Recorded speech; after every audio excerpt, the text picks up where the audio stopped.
મીડિયામાં આપ સૌનું હાર્દિક સ્વાગત છે। ખંભાત તાલુકાના ઉંદેલ ગામે MGVCL એટલે કે મધ્ય ગુજરાત વીજ કંપની લિમિટેડ રામમડી વિસ્તારમાં આવેલ ડીપીમાંથી ફ્યુઝ ચોરી સતત 4 થી 5 દિવસ દરમિયાન થઈ રહેલ છે। ત્યાંથી અચાનક એક જાગૃત નાગરિક એવા ઈશ્વરભાઈ રતિલાલ પરમાર પસાર થઈ રહ્યા હતા ત્યારે એમની નજરે અશોકભાઈ સોમાભાઈ ઠાકોરની પૂછપરછ કરતા તેઓ રહેઠાણ વત્રા લીમડાવાળું ફળ્યું એમ જાણવા મળી રહેલ છે અને તેઓ ફ્યુઝ તોડીને તેમાંથી નીકળતી કિંમતી વસ્તુ ઉંદેલમાં આવેલ રામમડી વિસ્તારમાં આવેલ ડીપી પાસે એકત્ર કરી રહ્યા હતા અને એ વખતે તેઓએ રંગે હાથે ઝડપી પાડ્યા હતા અને તેમના કરતૂતને ખુલ્લા પાડી દીધેલ છે। હવે જોવું રહ્યું કે MGVCLના ઉચ્ચ કક્ષાના અધિકારી શું પગલાં લેશે તે જોવું રહ્યું તથા અશોકભાઈ સોમાભાઈ ઠાકોરને કડકમાં કડક સજા થાય તેવી જાગૃત નાગરિકોમાં ચર્ચાનો વિષય બની જવા પામ્યો છે। રિપોર્ટર લાલાભાઈ પરમાર બોરસદ। કઈ ના છો? શું નામ? અશોક કેવા? સોમાભાઈ। અશોક સોમા આખું નામ બોલ ને તું તાર? અશોકભાઈ સોમાભાઈ ઠાકોર। આ કઈ થી તો હતા? કઈથી કર્યો? દુકાન આગળથી ને બટાદરા ગયા હતા? ના વટાદરા નહીં ગયો। કોણ હતું વટાદરા? વટાદરા ખબર નહીં। બીજું કોણ છે તમારા જોડે? હું એકલો જ હતો સાહેબ।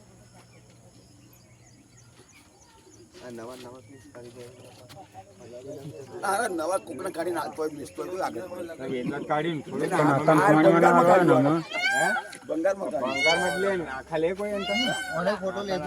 હા લીધો ને કોને પકડાય છે? કયા ગાડી તો દોઢ મેળી હતી એટલે પણ કાઢતા હતા કઈ થી? ફ્યુઝ કાઢતા પકડ્યા ફ્યુઝ ભાગતા હતા એમ મન જોઈને નાઠો એટલે તો જઈને ચાલે એવું છે? બાઈક કઈ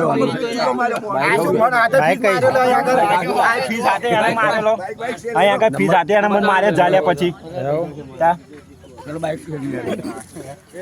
આ બાઈક છે આ બાઈક એનું એ મારી પકડ બકડ બધું છે બાઈક એનું હું શું કરત કાકા થયેલો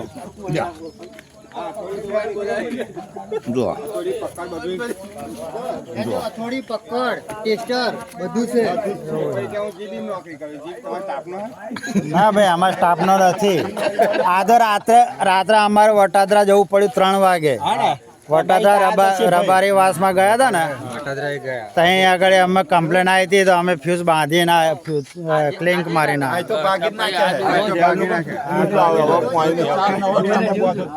હાથમાં પકડો જ ભાઈ।